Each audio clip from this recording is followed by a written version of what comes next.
2014 से पहले वाला भारत और आज के भारत में क्या फर्क लगता है? मुसलमानों को हिंदुओं को बांटने की साजिशें रच रहा है। क्या उनके खिलाफ जब आप आवाज उठा रहे हैं तो क्या आपको डर नहीं लगता? क्या आप भगवान राम जी को मानते हैं?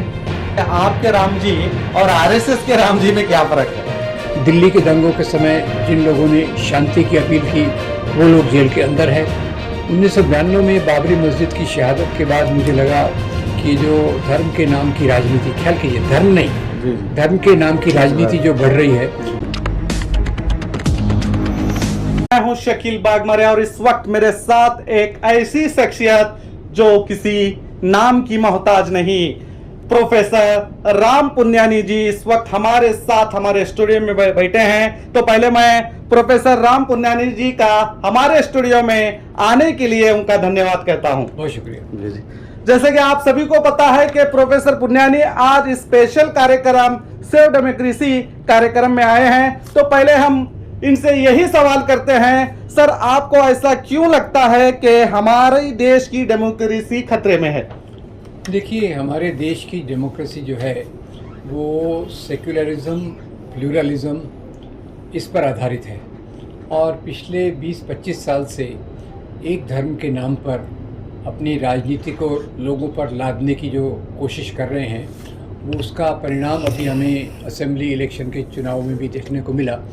और एक तो इस प्रकार का उनका एजेंडा जो है उसके कारण देश में धार्मिक अल्पसंख्यक यानी मुसलमान और क्रिश्चियन और दलित और औरतें और आदिवासी इनके अधिकारों को पीछे ढकेला जा रहा है। और डेमोक्रेसी का सबसे बड़ा मतलब होता है कि देश के सभी तबकों की आवाज़, सभी तबकों की ज़रूरत, सभी तबकों की इज़्ज़त, डिग्निटी ये बरकरार रखी जाए, जो आज बहुत बड़े खतरे में दिख रही है। इसलिए ये सेव डेमोक्रेसी के प्रोग्राम में मैं आया हूँ। आपको ऐसा क्यों लगता है कि हमारी डेमोक्रेसी खतरे में है और खतरा किससे है?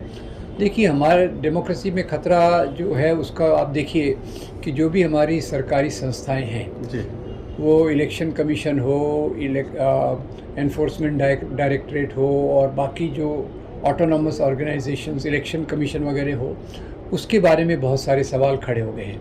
नंबर 1। नंबर 2, जो सरकार की आलोचना करने वाले बहुत सारे लोग उनको एंटी नेशनल करके जेलों में डाल दिया गया है। दिल्ली के दंगों के समय जिन लोगों ने शांति की अपील की वो लोग जेल के अंदर हैं और जो लोगों ने दंगे भड़काने का काम किया वो लोग खुलेआम घूम रहे हैं। तो ऐसी सब चीज़ों से लगता है कि डेमोक्रेसी का मुख्य मतलब होता है सबकी आवाज़ को सुनना, सबकी आलोचना को सुनना और उसके हिसाब से देश को चलाना, जो आज नहीं हो रहा। और यही मुझे लगता है कि डेमोक्रेसी खतरे में है। ऐसा क्या हुआ कि आपको फिरका परस्ती के खिलाफ आवाज़ उठाना पड़ा? देखिए, मैं मुख्य रूप से जुड़ना चाहता था गरीब मज़दूरों और दलितों के आंदोलन से। 1992 में बाबरी मस्जिद की शहादत के बाद मुझे लगा कि जो धर्म के नाम की राजनीति, ख्याल कीजिए धर्म नहीं, धर्म के नाम की राजनीति जो बढ़ रही है वो हमारी डेमोक्रेसी को ख़त्म कर सकती है। और डेमोक्रेसी के बगैर गरीब तबकों का और शोषित पीड़ित लोगों का बराबरी की तरफ जाने का रास्ता आसान नहीं है, या ये रास्ता इसके कारण बंद हो सकता है।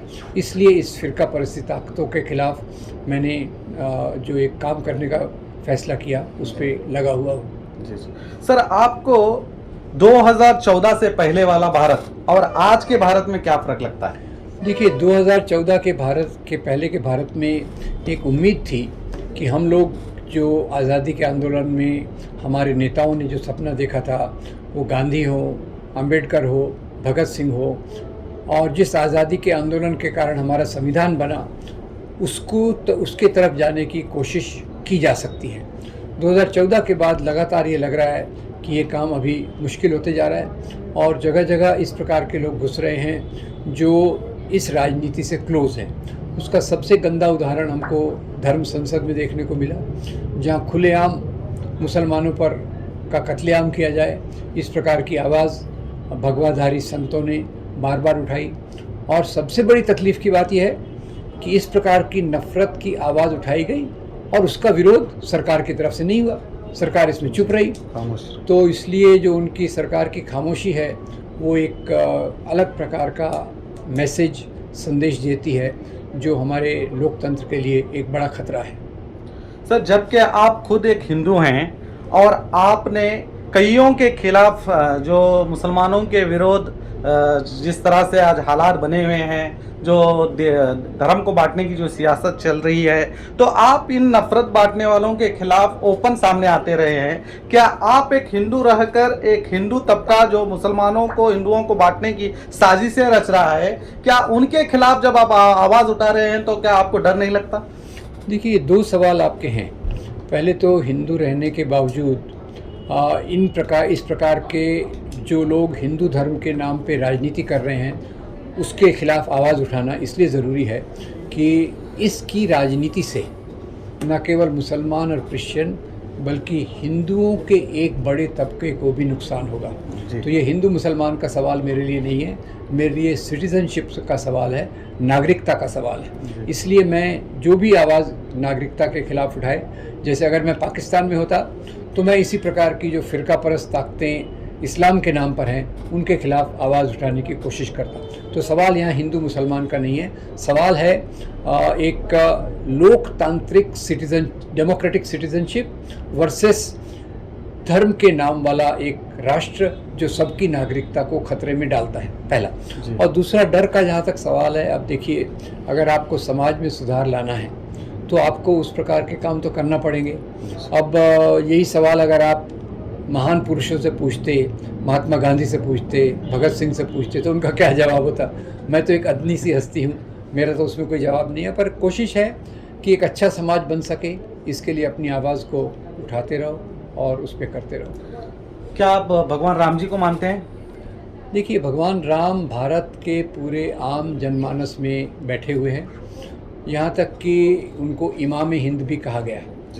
वो एक जो हमारी माइथोलॉजी है, पौराणिक किताबें हैं, उनके एक बहुत बड़े हीरो हैं और उनकी लोकप्रियता भारत के बहुत बड़े समाज में है। पर भगवान राम के अलग अलग रूप हैं। जो संत कबीर के राम हैं वो पूरे यूनिवर्स को, सभी लोगों को लेकर चलते हैं। महात्मा गांधी के जो राम हैं उनको अल्लाह के साथ रहने में कोई समस्या नहीं है, और जो इनका राम है वो अलग है। तो राम कोई एक नहीं है। तो जो कबीर का राम है, जो गांधी का राम है, मैं उसको पूरी तौर से मानता हूँ। और जो जिस प्रकार से आज एक राम को खड़ा किया जा रहा है, जो अल्पसंख्यकों का नाश करने के लिए जिसको उकसाया जाता है, मैं उस राम का समर्थन नहीं करता। वही बोलना चाह रहा था मैं कि आपके राम जी और आरएसएस के राम जी में क्या फ़र्क है? बहुत फ़र्क है, बहुत फ़र्क है। जो गांधी और कबीर का राम है वो लोगों में प्यार जताता है, लोगों में मोहब्बत पैदा करता है, समाज में सद्भावना पैदा करता है और एक ऐसे राज्य की कल्पना करता है जहाँ सब लोग खुश रहें। अभी आप देखिए, इस प्रकार के राम को खड़ा करने के बाद समाज का एक बहुत बड़ा तबका ज़्यादा से ज़्यादा गरीब हो रहा है, एक बहुत बड़ा तबके को ज़्यादा से ज़्यादा डराया जा रहा है, समाज में आदिवासी दलितों के अधिकारों को ख़त्म किया जा रहा है, महिलाओं की असुरक्षितता और उनके अधिकारों को कमज़ोर किया जा रहा है। तो ये एक अलग प्रकार की राजनीति है जिसका समर्थन मैं कभी नहीं कर सकता। जैसे कि आपने सुना होगा कि कर्नाटक में जो लड़कियों को हिजाब पर पाबंदी लगाई गई, तो आपको कहीं ना कहीं ऐसा लगता है कि इस देश में बेटियों को एजुकेशन के लिए अपने हिजाब को छोड़ना पड़ेगा?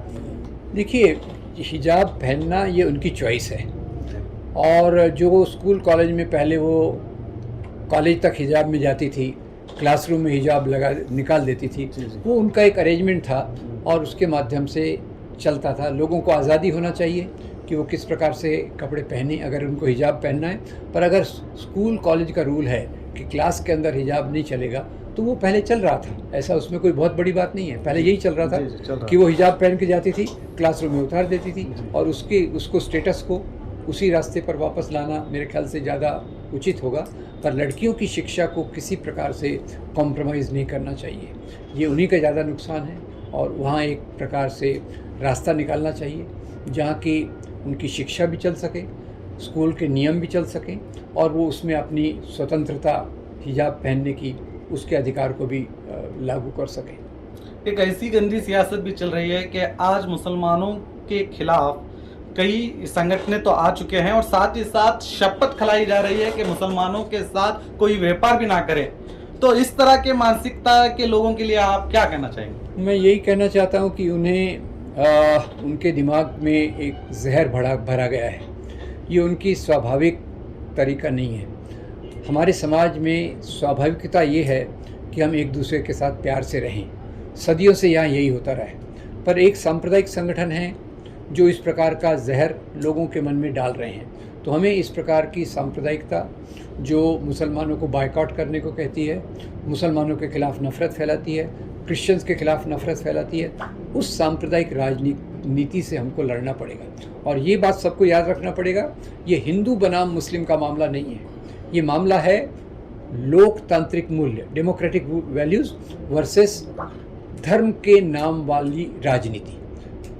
धर्म को हम स्वीकार करते हैं, मौलाना अबुल कलाम आज़ाद हों, महात्मा गांधी हों या सरदार बलदेव सिंह हो, सभी लोग धार्मिक थे, पर उन्होंने धर्म के नाम पे इस्लामिक राज्य, हिंदू राज्य या सिख राज्य की बात नहीं की। ये बात आप ख्याल कीजिए।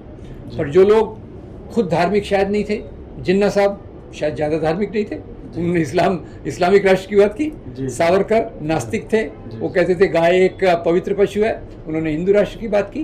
तो इन दोनों चीज़ों में हमको कन्फ्यूजन नहीं करना चाहिए।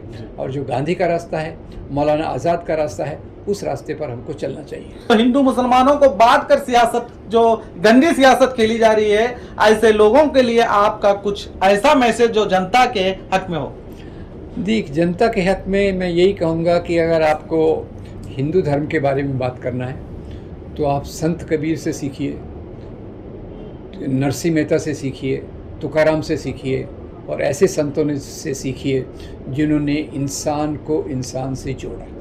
और महात्मा गांधी को हत्या करने वाला भी एक हिंदू था और महात्मा गांधी अपने समय के एक महान हिंदू थे। तो महात्मा गांधी के रास्ते पर आप चलिए, तो ही आप हिंदू धर्म की महानता को दुनिया के सामने और खुद के रास्ते के लिए आप ला सकते हैं। तो बहुत बहुत शुक्रिया जो आपने अपना कीमती वक्त निकालकर हमारे कई सवालों का जवाब दिया। तो ये थे राम पुन्यानी जी, जो अपना कीमती वक्त निकालकर हमारे पास पहुंचे और अपनी बात कही।